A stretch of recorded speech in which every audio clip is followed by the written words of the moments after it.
ठीक है दोस्तों, क्या आप जानना चाहते हैं कि पश्चिमी नेता अपने लोगों से कितनी नफरत करते हैं? तो न सिर्फ वे जानबूझकर इन मूल निवासियों की जगह इस तरह के लोगों को ला रहे हैं। इस आदमी की बात सुनिए। वे हमें खुलेआम मजाक बना रहे हैं। वे मेजबान देशों का भी खुलेआम मजाक बना रहे हैं। तुम दिन भर मेहनत करते हो फिर भी कुछ नहीं है। धन्यवाद कि तुम मेहनत करते हो ताकि मैं घर पे रह सकूं, आजाद रह सकूं और अपनी ईबीटी इस्तेमाल कर सकूं। मेरे लिए काम पर जाओ गोरे लड़के। रुको लड़की। हाँ, मेरे लिए काम पे जाओ तुम साले गोरे जानवरों, मेरे लिए काम करो। हाँ, मेरे लिए काम करो। और अमेरिकी सरकार भी मेरे लिए ही काम करती है। तुम सब मेरे लिए काम करते हो, अब काम करो। उन्हें टैक्स दो, मेरी और मेरे लोगों की देखभाल करो। ठीक है, ये मेरी जमीन है और मैं इसे कंट्रोल करता हूं। यही मेरी हकीकत है। तुम सब जंजीरों में रहोगे। अगर टैक्स नहीं दिया तो मैं तुम सबको बंद कर दूंगा। बेहतर है टैक्स भर दो। कुछ लोग कह सकते हैं कि यह व्यंग है। वे जानबूझकर ऐसा कह रहे हैं ताकि उन लोगों को गुस्सा दिला सकें जो कहते हैं कि ये लोग उनकी मेहनत की कमाई के टैक्स के पैसे पर ऐश कर रहे हैं। अगर ये सच भी हो तो भी ये बहुत ही खराब और बेवकूफ़ी भरा कदम है। लेकिन मैं आपको एक और वीडियो सुनाता हूँ। इस मुस्लिम महिला की बात सुनिए। मैं यहाँ की नहीं हूँ। क्या मैंने आपको बताया है कि मैं यहाँ की हूँ? इसलिए मैं जितना समझ सकती हूँ और जितना हो सके समर्थन करती हूँ और आप इसका आनंद लीजिए। मुझे ये बहुत पसंद है, मुझे ये बहुत पसंद है, मुझे ये बहुत पसंद है। इसे यहाँ स्वीडिश फर्नीचर की तरह रख सकते हैं। मैं पूरा इस्तेमाल करती हूँ, मैं पूरी तरह से इसका इस्तेमाल करती हूँ और आप इसके बारे में कुछ भी नहीं कर सकते। जानबूझकर हमें गुस्सा दिला रहे हैं। जब हम उन्हें उनकी ही कही बातों का वीडियो दिखाते हैं तो वो कहते हैं कि आप गुस्सा भड़का रहे हैं। इसमें गुस्सा भड़काने जैसा क्या है? हम वही बता रहे हैं जो लोग खुद कह और कर रहे हैं। इसे गुस्सा भड़काना कैसे कह सकते हैं? तो असल में एक और वीडियो है, आप जानते हैं। फिर मैं अगले मुद्दे पर जाऊंगा। इसे सुनिए। ये इंग्लैंड में कहीं हुआ था। मैं जा रहा हूँ, मैं काला पड़ रहा हूँ, मैं काला पड़ रहा हूँ। मैं जियानी नहीं हूँ। मैं तुम्हें चोद दूंगा, मैं इसे चोद दूंगा। नहीं नहीं नहीं नहीं नहीं, तुम झूठ बोल रहे हो। मैं झूठ नहीं बोल रहा हूँ। उसने मुझसे कहा कि तुम जा नहीं सकते, जानते हो। हाँ, मैं वापस आऊंगा। हाँ, मैं झूठ नहीं बोल रहा हूँ। मैं झूठ नहीं बोल रहा हूँ और जब मैं आऊंगा तो तुम्हें वही कहूंगा। नहीं, अब मेरी बारी है इस पल में रहने की। मेरी बारी है थामने की, थामने की, थामने की, थामने की। तो बेहद बेहया। ये लोग कितने बेहया है। 100 साल पहले ये स्थानीय लोगों से डरते थे और ऐसे बात नहीं करते थे। 30 साल पहले भी ऐसा नहीं था। और ये सिर्फ बातें ही नहीं करते। इसे देखो, ये अभी अभी आयरलैंड में हुआ है। अल्जीरियाई घुसपैठिया रियाद बुचाकर को दोषी पाया गया है क्योंकि उसने डबलिन के एक नर्सरी के बाहर कल्याण भत्ते बंद होने पर 3 बच्चों को चाकू मार दिया। ये 5 साल की बच्ची की मां की जानकारी है जिसे चाकू मारा गया था। वो अभी व्हीलचेयर पर है, बोल नहीं सकती और निगलना सीख रही है। उसका पोषण पेट में डाली ट्यूब से होता है। हम उससे हाँ या ना में सवाल पूछते हैं, वह पलक झपकाकर जवाब देती है। उसे दोगुनी मेहनत करनी पड़ती है। वह खुद टॉयलेट या कुछ उठा नहीं सकती। नींद के लिए उसे दवा लेनी पड़ती है। अगर वह बहुत ज्यादा उत्साहित हो जाती है, गर्मी लगती है या कब्ज हो जाती है और यह बहुत गंभीर हो जाता है तो उसे बेहोश करना पड़ता है। मैं खत्म नहीं हुआ, यह अभी जर्मनी में हुआ। हर जगह। ये सिर्फ एक देश तक सीमित नहीं है मेरे प्यारे ऑस्ट्रेलियाई दोस्तों। कृपया लापरवाह मत होइए क्योंकि ये ऑस्ट्रेलिया में भी हो रहा है। दरअसल ये पहले ही शुरू हो चुका है। 19 साल के एक युवक के सिर पर माचेती से हमला किया गया जब फ्रैंकफर्ट के व्यस्त जाइल शॉपिंग सेंटर में 10 तक गैर स्थानीय जर्मन प्रवासियों के बीच हिंसक झड़प हुई। 20 वर्षीय संदिग्ध ने माचेती से वार कर पीड़ित के सिर में चोट पहुंचाई। कुल 4 गिरफ्तार हुए। क्या आप सांस्कृतिक रूप से समृद्ध हो गए हैं? मैंने इस पर अपनी पिछली वीडियो में बात की थी। स्वीडन के एक व्यक्ति पर स्कैंडिनेविया में आक्रोश है। इस युवक और उसके परिवार को देखिए। वो बहुत ही अलग माहौल में बड़ा हुआ। इसी वजह से ये लोग, इनमें से बहुत से लोग, अब भी इस बात को समझ नहीं पा रहे हैं कि उनके चारों ओर की दुनिया अब वो दुनिया नहीं रही जिसमें वे बड़े हुए थे। स्वीडिश व्यक्ति फुटबॉल मैच देख रहा था, तभी अफ्रीकी लोगों के एक गिरोह ने उसे पीट कर मार डाला। वह नॉर्वे बनाम कोट डी वॉयर का फुटबॉल मैच देख रहा था। मुझे माफ कीजिए, मैं इसका उच्चारण नहीं कर सकता। स्थिति और गंभीर है क्योंकि वह ड्यूटी से बाहर पुलिसकर्मी था और पत्नी और 2 बेटियों को पीछे छोड़ गया। वे खुलकर कहते हैं कि वे हमारी कल्याण प्रणाली का दुरुपयोग कर रहे हैं, हमें नुकसान पहुंचा रहे हैं। और हमारी सरकार क्या कर रही है, क्या आप जानना चाहते हैं? खैर, आपको भ्रमित करने के अलावा यही है जो वे कर रहे हैं। इसे देखिए, यह कल से सोशल मीडिया पर एक बड़ी खबर बनी हुई है। इसे देखिए। एक पाकिस्तानी परिवार इंग्लैंड में कहीं इन बिल्कुल नई हाल ही में बनी हुई घरों में रहने आ जाता है। इनकी कीमत लगभग $2.5 लाख, $2.5 लाख आंकी गई है। एक पाकिस्तानी शरणार्थी। पाकिस्तान में कोई युद्ध नहीं है, पाकिस्तान में कोई युद्ध नहीं चल रहा है। ये पाकिस्तानी लोग शरण के लिए आवेदन क्यों कर रहे हैं? आपको पता है कि यूके में सबसे ज्यादा शरणार्थी आवेदन किस देश से आ रहे हैं? पाकिस्तान। कोई पाकिस्तानी दीवार पार नहीं कर रहा है। एक पाकिस्तानी शरणार्थी परिवार जिसे £2,50,000 के घर में रखा गया है, वहां से जाना चाहता है क्योंकि दुकान तक टैक्सी महंगी है। मोहम्मद नदीम 40 पत्नी शुमैला और 4 बच्चों संग 2 साल पहले ब्रिटेन आए थे और टैक्स पेयर्स के पैसे से होटल में रहते रहे जब तक उन्हें स्थानीय लोगों से पहले घर नहीं मिल गया। क्या आप जर्मनी में हो रही घटनाएं देखना चाहेंगे? जब आपके टैक्स के पैसे इन नकली शरणार्थियों के रहने पर खर्च किए जा रहे हैं, तब आपकी टैक्स दर बढ़ रही है। अगर ये पैसे मेरे देश के लोगों के पास जा रहे हो तो मुझे ज़्यादा टैक्स देने में खुशी है, लेकिन ये तो विदेशियों के पास जा रहे हैं। ये सिलसिला कभी बंद नहीं होगा क्योंकि 1 अरब अफ्रीकी, पाकिस्तानी और दक्षिण एशियाई लोग आते ही रहेंगे। देखिए जर्मनी में अभी क्या हुआ। यह है चांसलर मे का मामला। जानते हैं उन्होंने क्या किया? मैं उद्धृत करता हूं। हम अब अपनी कंपनियों में असाधारण रूप से अधिक बीमारी की छुट्टियों को स्वीकार नहीं कर सकते। हम टेलीफोन द्वारा बीमारी की छुट्टी बंद कर रहे हैं और पहले दिन से मेडिकल सर्टिफिकेट जरूरी कर रहे हैं। हम जानते हैं कि यह एक कठिन निर्णय है, लेकिन हम अब काम से लंबे समय तक अनुपस्थिति के कारण होने वाले इस प्रतिस्पर्धात्मक नुकसान को और बर्दाश्त नहीं कर सकते। आप जिस भी चीज को देखते हैं वह बिखर रही है। आप जिस भी चीज को देखते हैं, जाहिर है ये आपसी भरोसे वाला समाज था। लोग एक दूसरे की बातों पर भरोसा करते थे। अरे बॉस, मैं बीमार महसूस कर रहा हूं, मैं आज नहीं आ सकता। ठीक है, कोई बात नहीं, क्योंकि मैं मानता हूं कि ज्यादातर जर्मन ईमानदार लोग थे और नियोक्ताओं को भी इससे आपत्ति नहीं थी। लेकिन अब यह आपसी भरोसे वाला समाज नहीं रहा। और सोचिए, क्या वे इन लोगों को पालने के लिए उन बीमारी की छुट्टियों को भी कम कर देंगे? हाँ, यही हो रहा है। यह रुकने वाला नहीं है। यह रुकने वाला नहीं है।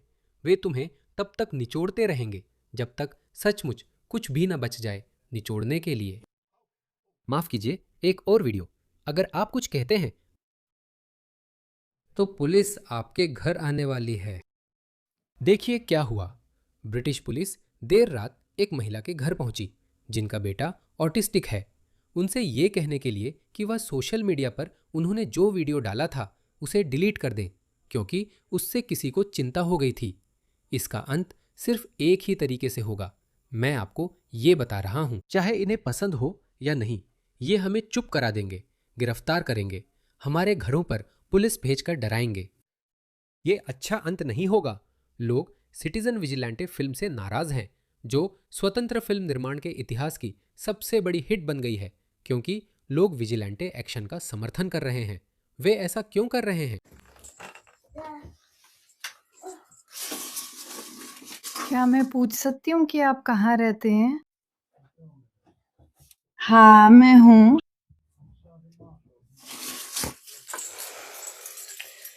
Right.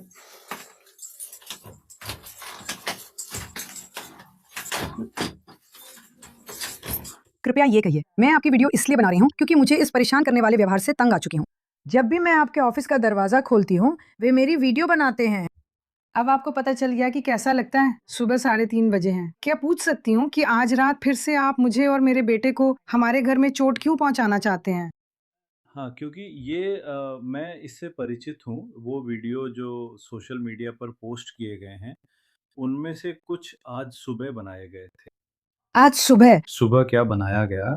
मेरे अधिकारी आज शाम यहाँ हैं। और मेरे अधिकारी तो आज शाम यहाँ रहे हैं। मैं आपसे विनम्रता से अनुरोध करता हूँ कि आप वे वीडियो सोशल मीडिया से हटा दें।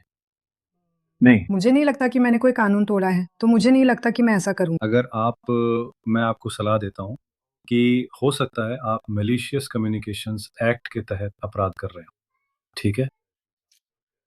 ठीक है, हाँ बिल्कुल। मुझे समझने दीजिए, मैं भी यह वीडियो पहली बार देख रहा हूँ। कुछ अधिकारी पहले उसके घर आए, उसके बाद ही उसने वो वीडियो शूट करके सोशल मीडिया पर डाला। मैंने दूसरा वीडियो नहीं देखा। और एक और पुलिस अधिकारी आया है जो उससे कह रहा है कि वह पहले अधिकारियों के साथ हुई बातचीत का वीडियो डिलीट कर दे। मैं वह वीडियो देखना चाहता हूँ। क्यों? उस वीडियो में क्या गलत था? ये पुलिस में घबराहट और परेशानी फैला रहा है। मुझे लगता है डायना जॉनसन वीडियो देखकर मुझे समझा देंगी, है ना? वो योग्य बैरिस्टर हैं और सामाजिक सेवाओं की निदेशक भी रह चुकी हैं, इसलिए मेरा मामला समझ जाएंगी। तो इस समय मेरे बेटे ने दुर्व्यवहार बताया। आप उसे सुरक्षित नहीं रख पाए, उसे सोशल मीडिया से वीडियो हटाने पड़े। शुभ रात्रि। सलाह दे रही हूँ और मैं आपसे अभी जाने के लिए कह रही हूँ। मैलिशियस कम्युनिकेशंस एक्ट के तहत अपराध। शुभ रात्रि। अधिकारी, मैंने वो कहा था। अब मैं आपको आपके काम पर छोड़ता हूँ। धन्यवाद। शुभ रात्रि अधिकारी। और क्या मैं अनुरोध कर सकती हूँ, कृपया फिर से मेरे घर मत आइए और दोबारा परेशान मत कीजिए। हमें शायद आपसे कल बात करनी पड़ेगी। मुझे नहीं लगता कि आपको करनी पड़ेगी। मैंने कोई अपराध नहीं किया अधिकारी, तो आपको किसी भी समय मुझसे बात करने की जरूरत नहीं। हाँ, शायद आपने किया है, मुझे डर है। नहीं, मुझे नहीं लगता कि मैंने कुछ किया है। आप मेरे घर आके मुझे रिकॉर्ड कर रही थी। मुझे रिकॉर्ड करने का हक है। और वह फिर रिकॉर्ड हो गया। अब वह एक और अधिकारी भेजेगा और बोलेगा, इस वीडियो को भी डिलीट कर दो। वे आक्रमणकारियों से कभी ऐसे नहीं बोलते। दोस्तों, क्या हो रहा है? यह शर्मनाक है। सब कुछ अस्त व्यस्त है, विनाशकारी है। पश्चिमी समाज सचमुच हमारी आंखों के सामने बिखर रहा है। ऐसे वीडियो हर दिन सैकड़ों की संख्या में सामने आ रहे हैं। इसे देखिए, यह अभी अभी नीदरलैंड्स में हुआ है। एक डच व्यक्ति को मोरक्कन लोगों के एक गिरोह ने लूट लिया। वह उनका पीछा करता है, वे उसे पीटते हैं।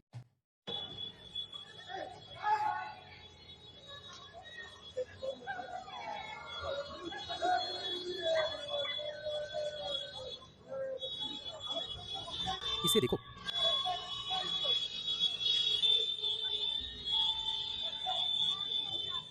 क्या हो रहा है? मैंने नहीं देखा। इसे लूट लिया गया। तो वह उसके पीछे दौड़ता है। इन्हें देखो, कितनी बेशर्मी है। क्या आप सोच सकते हैं? फिर उसकी पिटाई हो जाती है। दोस्तों, क्या आप इस पर यकीन कर सकते हैं? ये नीदरलैंड है। ऑस्ट्रेलियाई लोगों, क्या आप लोग देख रहे हैं?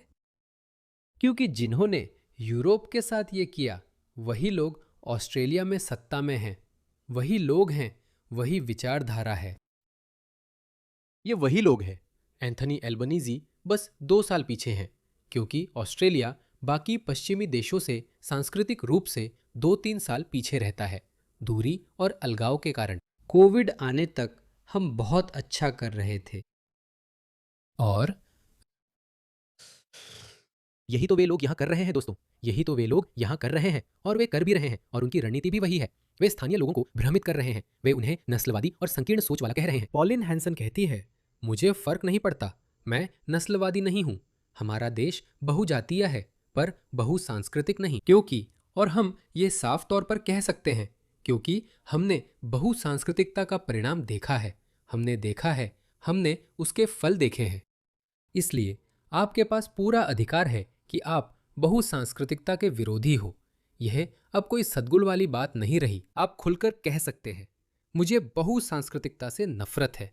मैं अपने देश में दूसरी संस्कृतियां नहीं चाहता। मैं दूसरी संस्कृतियों की मौजूदगी को कम से कम करना चाहता हूं, और मैं दूसरी संस्कृतियों के प्रभाव को भी कम करना चाहता हूं। और अब मैं दूसरी संस्कृतियों को प्रोत्साहित नहीं करूंगा। वे हमेशा बताते हैं, मजेदार है ये लोग, देखिए।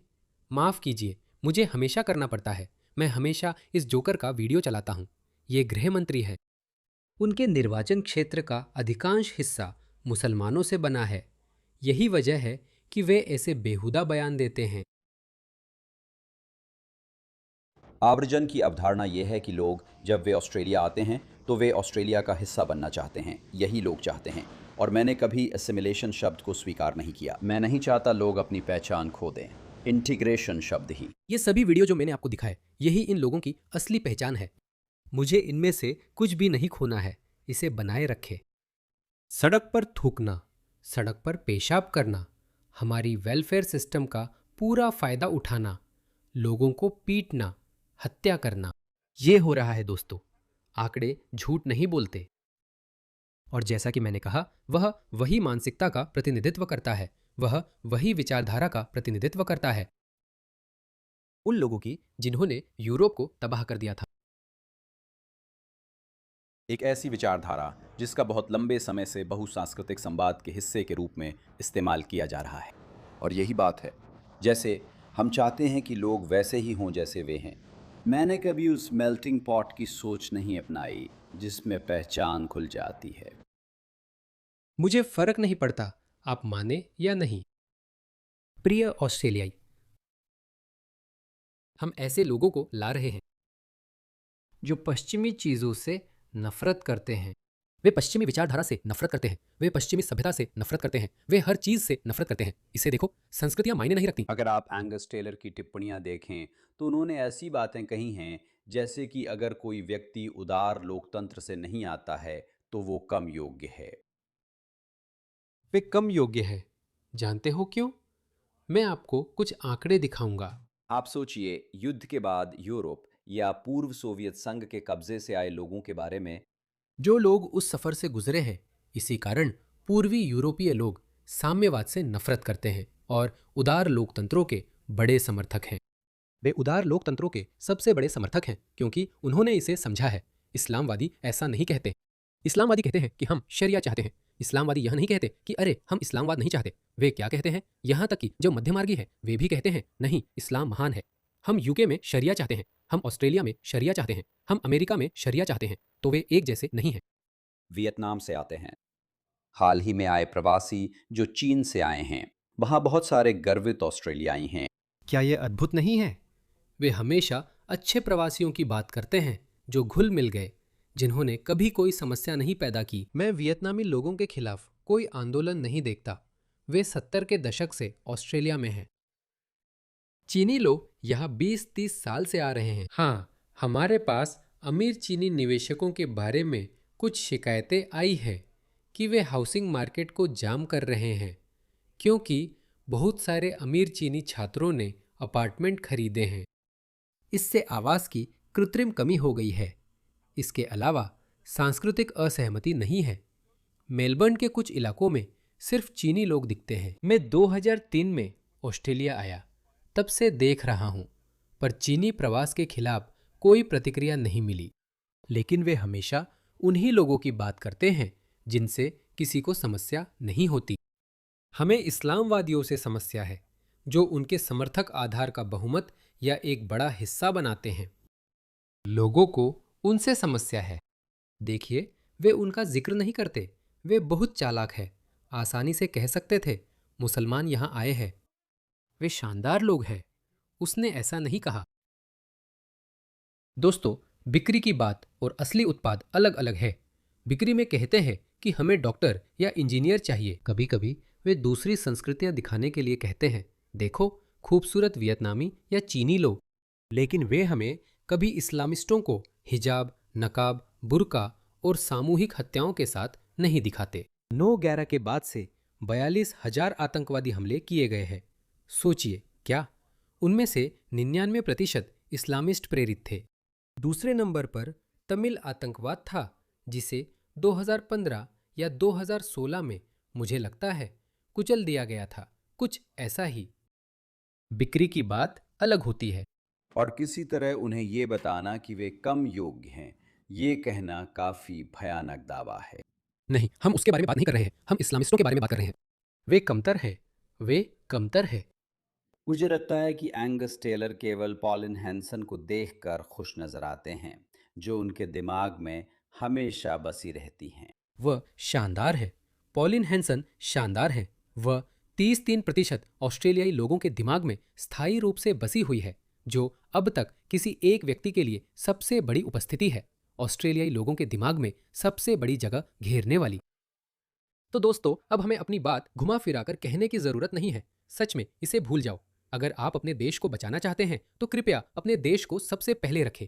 ये लोग किसी भी हद तक जा सकते हैं, ये लोग किसी भी हद तक नहीं रुकेंगे, ये हमारे देशों को तबाह करते रहेंगे। अगर आप उस पल का इंतजार कर रहे हैं, क्योंकि मैंने भी बहुत लंबे समय तक किया कि एक दिन कोई वामपंथी कहेगा मैंने गलत सोचा था, मैं पूरी तरह से गलत था। ओह माफ कीजिए रूढ़िवादी लोगों, आप सही थे, यह नहीं होगा। और हमें उस पल का कभी इंतजार नहीं करना चाहिए, क्योंकि ये लोग अपनी विचारधारा के कट्टरपन में बार बार अड़ते रहेंगे, क्योंकि उनके विश्वास प्रणाली का हिस्सा है कि पश्चिम या पश्चिमी सभ्यता ने बाकी दुनिया, ग्लोबल साउथ या गैर पश्चिमी देशों को बहुत ज़्यादा दुख पहुंचाया है। इसीलिए पश्चिमी सभ्यता को खत्म करना ही एकमात्र समाधान है। यही कारण है कि वे इन लोगों को लाते रहेंगे। कुछ लोग इतने बेवकूफ़ हैं कि सचमुच कहते हैं अब हम बच्चे नहीं पैदा कर रहे क्योंकि हम पश्चिमी नहीं चाहते। हम पश्चिमी लोगों की बढ़ोतरी में कोई भूमिका निभाना नहीं चाहते, क्योंकि वे गोरे हैं।